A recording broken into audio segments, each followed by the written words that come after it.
Selamat pagi saya sampaikan kepada anak-anak semua. Jadi hari ini kita akan masuk materi pertama, yaitu tentang laporan hasil observasi. Jadi sekilas mengenai materi, pengertian dari laporan hasil observasi sudah saya tayangkan tadi. Jadi untuk sisanya saya akan jelaskan secara bertahap. Hari ini kita akan masuk ke materi laporan hasil observasi. Kita akan belajar mengenai pengertian, tujuan, dan struktur dari teks laporan hasil observasi. Jadi yang pertama mengenai pengertian dari laporan hasil observasi. Jadi mungkin kalian sudah memahami apa itu observasi. Jadi secara sekilasnya, observasi itu adalah pengamatan. Kalau hasil observasi itu adalah hasil dari pengamatan yang dilakukan atau penelitian yang dilakukan. Anak-anak sekalian, jadi pengertian dari laporan hasil observasi adalah teks yang memaparkan sesuatu berdasarkan hasil observasi secara sistematik dan objektif berdasarkan kenyataan atau fakta yang ada. Nah, anak-anak sekalian, jadi laporan hasil observasi itu dikerjakan secara sistematik, anak-anak, jadi secara bertahap gitu dalam penelitiannya, dan bersifat objektif. Di sini maksudnya objektif itu adalah berupa barang atau hal yang mungkin kalian akan observasi berdasarkan kenyataan atau fakta yang ada. Nah, di sini maksudnya adalah kalian dalam penelitian itu tidak boleh mengira-ngira, harus sesuai dengan fakta atau kenyataan yang ada di lapangan pada saat kalian melakukan observasi yang anak gitu. Nah, secara gampangnya kalian mengingat, observasi itu adalah pengamatan. Jadi hasil observasi itu adalah hasil pengamatan yang kalian lakukan. Itu berupa barang atau apapun objek yang kalian akan amati. Nah, seperti itu anak-anak pengertian dari laporan hasil observasi. Seperti yang disampaikan tadi di depan, bahwa contoh kecilnya saja handphone gitu ya. Kalian akan mengamati, contohnya kalian tertarik terhadap handphone, kalian pasti akan mengamati barang tersebut dari perangkatnya, warnanya, dan sebagainya. Nah, itu juga sudah termasuk kalian mengamati anak-anak atau melakukan observasi sebelum kalian membeli handphone tersebut. Nah, dalam pembelajaran bahasa Indonesia, jadi kali ini kita akan belajar mengamati sebuah bidang pekerjaan kalian masing-masing, yang contohnya ketika kalian berada sekarang masuk di jurusan AP, kalian akan mengamati tentang barang-barang yang ada di AP atau apa saja yang ada di akomodasi perhotelan, dan yang di TB kalian akan belajar mengetahui apa saja yang ada di TB, alat-alatnya apa dan sebagainya. Itu objek yang kalian akan amati sesuai dengan bidang pekerjaan kalian masing-masing. Nah, itu anak-anak yang disebut dengan laporan hasil observasi dari pengertiannya. Mudah-mudahan kalian paham semuanya di rumah. Nah, selanjutnya, meskipun teks hasil observasi itu mendeskripsikan suatu objek, namun teks tersebut berbeda dengan teks deskripsi anak-anak. Jadi teks laporan hasil observasi dan teks deskripsi itu berbeda. Apa sih perbedaannya? Namun teks LHO atau laporan hasil observasi dan teks deskripsi itu juga ada kesamaannya. Apa saja sih? Ya, nah yang pertama anak-anak, jadi perbedaannya itu yang pertama adalah teks laporan hasil observasi itu menggambarkan sesuatu secara umum anak-anak atau universal dan sesuai fakta apa adanya tanpa ada opini atau pendapat dari si penulis gitu. anak-anak. Jadi sedangkan kalau teks deskripsi itu menggambarkan secara khusus, dia unik dan individual dan menggambarkan sesuai dengan sudut pandang si penulis gitu anak-anak. Jadi itu perbedaannya. Perbedaan dari teks laporan hasil observasi dan teks deskripsi gitu. Nah, selanjutnya apa sih kesamaannya gitu. Nah, kesamaannya adalah sama-sama sesuai dengan kenyataan atau sesuai fakta gitu. Itu kesamaannya anak-anak, harus berupa fakta atau sesuai dengan kenyataan gitu, seperti itu. Dalam laporan hasil observasi itu ada tujuan anak-anak. Jadi apa sih tujuannya kita membuat laporan hasil observasi ini? Jadi tujuannya untuk menyajikan fakta-fakta yang telah terbukti secara ilmiah melalui pengamatan anak. Jadi kita membuat laporan nanti itu tujuannya untuk menyajikan itu berupa fakta-fakta anak melalui pengamatan atau observasi yang sudah kita lakukan nanti gitu. Itu tujuannya. Nah, tujuannya nanti juga laporan hasil observasi kalian kita akan taruh di perpustakaan gitu.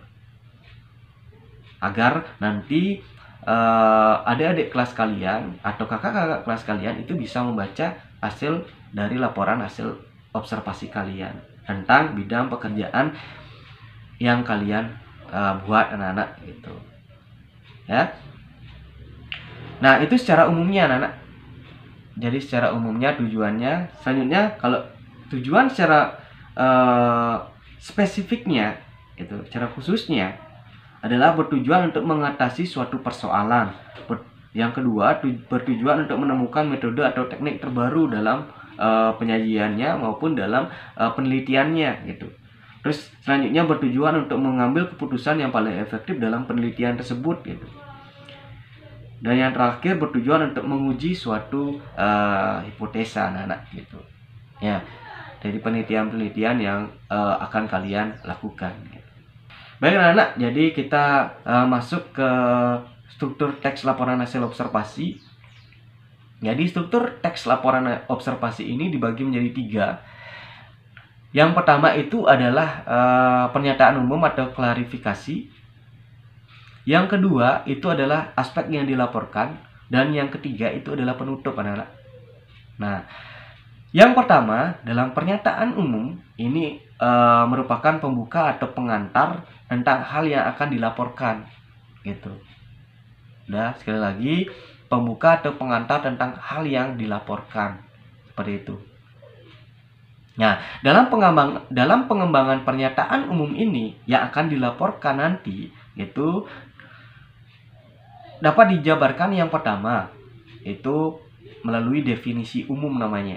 Nah, definisi umum ini adalah pembuka yang berisi pengertian mengenai suatu yang dibahas di dalam teks anak-anak. Seperti itu. Nah, contohnya apa yang kalian akan jadikan objek gitu. Contohnya, jadi yang akan kalian jadikan objek itu adalah, saya ambil contoh dari AP ya. Jadi laundry. Jadi kalian akan menjelaskan di sana laundry adalah seperti ini gitu. Nah, di dalam definisi umum atau pernyataan umum dijabarkannya itu menggunakan konjungsi anak-anak. Konjungsi yang digunakan itu atau kata hubung yang digunakan itu adalah ialah, itu merupakan, adalah, yakni dan sebagainya gitu. Nah, pada pernyataan umum atau klarifikasi atau definisi umum ini terdapat pada bab 2 dalam laporan yang akan kalian buat atau di dalam pembahasannya anak-anak. Nah, sebelumnya jadi kalian akan membuat 3 bab. Yang pertama, bab 1 itu adalah pendahuluan. Jadi di sana ada latar belakang, rumusan masalah dan tujuannya. Dalam bab 2 itu ada pembahasan sudah yang terdiri dari pernyataan umum atau definisi umum. Yang kedua itu terdiri dari aspek yang dilaporkan, terdiri dari deskripsi bagian dan deskripsi manfaat, serta bab 3 itu ada penutup atau simpulan. Itu anak-anak. Dalam pernyataan umum atau hasil observasi ini masuk di dalam bab 2 anak-anak dalam pembahasan gitu. Udah. Dalam bab 2 ini ada pernyataan umum seperti tadi contohnya. Udah. Contohnya laundry. Laundry adalah seperti ini. Itu definisi umum anak-anak. Itu penjabaran dari pernyataan umum yang kalian buat itu. Udah. Atau pembuka atau pengantar tentang hal yang dilaporkan. Bisa kalian membuat secara umumnya atau pernyataan umumnya itu SMK Negeri 5 Negara itu secara umumnya ya, pernyataan secara umumnya itu menjadi pembuka di dalam kalian membuat hasil laporan. Contohnya SMK Negeri 5 Negara itu adalah sekolah yang memiliki 2 jurusan, akomodasi perhotelan dan tata boga. Baru kalian mengkhusus dalam definisi umumnya anak-anak. Laundry. Laundry adalah ini ya. Seperti itu. Yang ditekankan di sana adalah laundry-nya. Tapi secara umumnya kita membahas di SMK Negeri 5 Negara. Seperti itu anak-anak. Udah. Sekali lagi, definisi umum itu yang berisi pengertian mengenai suatu yang dibahas dalam teks atau dalam laporan yang kalian buat. Seperti itu. Ya, kalian akan mendefinisikan mengenai objeknya anak-anak gitu, laundry-nya gitu. Tapi dalam pernyataan umumnya itu adalah pembuka atau pengantar tentang hal yang dilaporkan. Bisa kalian membuat seperti ini SMK Negeri 5 Negara seperti ini, baru kalian masuk ke definisi umumnya tentang laundry adalah seperti ini. Nah, itu yang pertama mengenai pernyataan umum atau klarifikasi anak-anak dalam struktur teks laporan hasil observasi. Ingat, harus menggunakan konjungsi ialah atau adalah atau merupakan dan sebagainya, yakni dan sebagainya. Seperti itu anak-anak. Nah, itu bagian dari pernyataan umum. Ditandai dengan konjungsi itu. Ialah, merupakan, yaitu, adalah, yakni, dan sebagainya anak-anak. Itu struktur yang pertama. Jadi contohnya bisa kalian lihat di slide. Nah, selanjutnya yang kedua ada aspek yang dilaporkan. Nah, setelah kita membahas pengertian dari laundry atau dalam definisi itu atau pernyataan umum tadi, yaitu kita membahas mengenai laundry. Laundry adalah seperti ini. Dalam aspek yang dilaporkan itu ada 2 bagian anak-anak, deskripsi bagian dan deskripsi manfaatnya. Nah, dalam deskripsi bagian itu kita menjelaskan bagian-bagian yang ada di dalam laundry anak-anak. Bisa kalian sebutkan bagian-bagiannya itu adalah contoh gitu ya. Contoh alatnya anak-anak, setrika, apalagi dan sebagainya. Itu yang ada di laundry. Itu bagian-bagiannya. Bisa kalian membuat seperti fotonya, kalian isi di sana serta penjabarannya. Itu alat apa, kegunaannya apa, bisa kalian jelaskan di sana. Dan apalagi bagian-bagian yang ada di laundry. Itu deskripsi bagian anak. Nah, bagian deskripsi bagian ini berisi ide pokok atas setiap paragraf, berisi penjelasan secara terperinci. Nah, bagian ini mengikuti bagian pengklarifikasian secara urut. Nanti ada spesifikasinya anak-anak, yaitu contohnya setrika, apalagi yang ada di laundry, parfumnya gitu. Ya, silakan nanti kalian bisa observasi. Itu contoh anak-anak. Itu bagiannya. Nah, selanjutnya ada deskripsi manfaat. Nah, dalam deskripsi manfaat ini adalah manfaat penjabaran dari manfaat dari deskripsi bagian gitu. Bisa kalian gunakan seperti itu anak-anak biar gampang. Contohnya tadi setrika, di dalam laundry itu ada setrika bagiannya. Manfaat dari setrika itu apa sih gitu. Nah, biasanya dalam di laundry itu biasanya ada pengukuran panasnya anak-anak gitu. Bisa kalian jelaskan di dalam manfaat anak-anak. Kalau panasnya segini, manfaatnya berapa di dalam apa di dalam menyetrika gitu. Itu di laundry anak-anak. Itu contoh kecilnya saja. Ya. Ingat, harus sesuai dengan fakta yang ada gitu. Itu manfaat-manfaatnya. Seperti itu anak-anak. Ingat, ini ada di pembahasan atau bagian bab 2 anak-anak gitu. Ingat, definisi umum atau pernyataan umum, aspek yang dilaporkan itu ada pada bab 2 atau pembahasan. Nah, selanjutnya yang ketiga itu ada penutup. Nah, penutup ini adalah masuk di bab 3 anak-anak. Dah masuk di bab 3. Nanti kalian akan membuat kesimpulan akhir dari teks yang telah kalian paparkan di dalam laporan hasil observasi gitu. Nah, untuk bab 1 itu bisa kalian lihat contohnya anak-anak di slide. Jadi contohnya itu berupa ada latar belakang, rumusan masalah. Ya, bisa kalian buat seperti itu pada bab 1 atau pendahuluan. Seperti itu anak-anak. Nah, sejauh ini mudah-mudahan kalian paham mengenai pengertian, tujuan, dan struktur teks laporan hasil observasi anak-anak. Nah, selanjutnya saya akan menjawab pertanyaan-pertanyaan yang mungkin masuk di dalam materi laporan hasil observasi, bukan global anak-anak ya. Karena kemarin saya lihat ada yang bertanya mengenai teks anekdot dan sebagainya, nanti akan saya jawab pada materi teks anekdot gitu. Ya. Nah, pertemuan kali ini kita akan membahas sampai strukturnya dulu. Ya. Selanjutnya, di pertemuan selanjutnya itu saya akan membahas mengenai ciri kebahasaan dari teks laporan hasil observasi. Karena banyak sekali ada ciri kebahasaannya anak-anak gitu. Nanti akan saya tayangkan pada video berikutnya. Seperti itu anak-anak.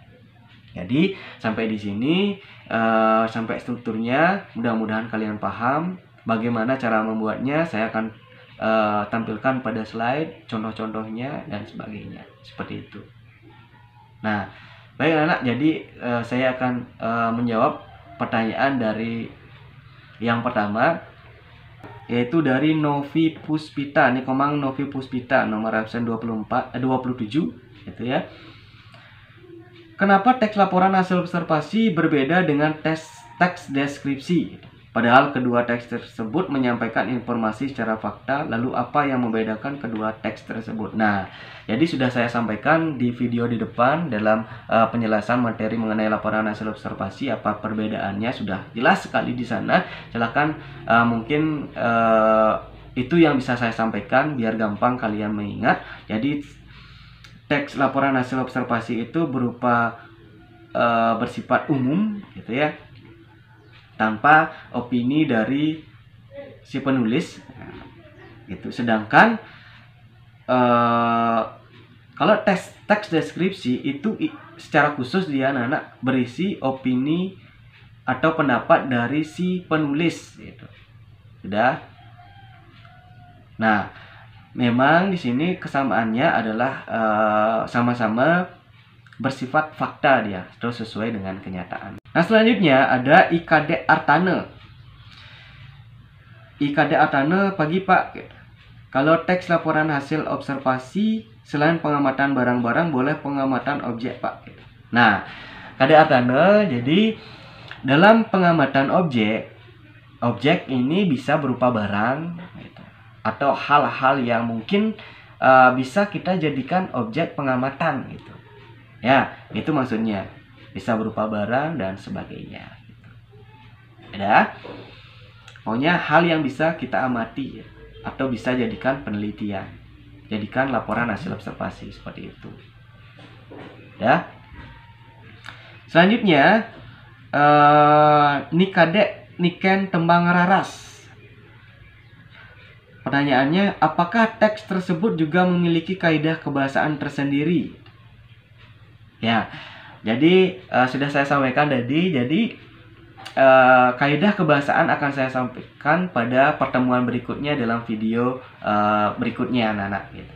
Ya, jadi karena sekarang tidak bisa saya sampaikan karena videonya durasinya panjang, jadi saya akan sampaikan di pertemuan berikutnya. Gitu. Itu Niken ya. Terima kasih banyak. Nah, selanjutnya ada I Gusti Ngurah Agus Arse Wibawa. Apakah teks laporan hasil observasi sama dengan teks deskripsi? Nah, sudah saya jelaskan tadi. Ngurah Arse, mudah-mudahan bisa diterima.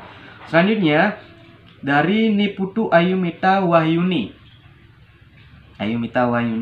Apakah teks tersebut memiliki struktur dan tujuan teks laporan hasil observasi? Apakah teks tersebut memiliki struktur dan tujuan teks laporan hasil observasi? Ya, memiliki. Ayo ya, tadi sudah saya jelaskan pada materi teks laporan hasil observasi. Itu yang pertama itu ada strukturnya, itu ada pernyataan umum yang dijabarkan menjadi definisi umum.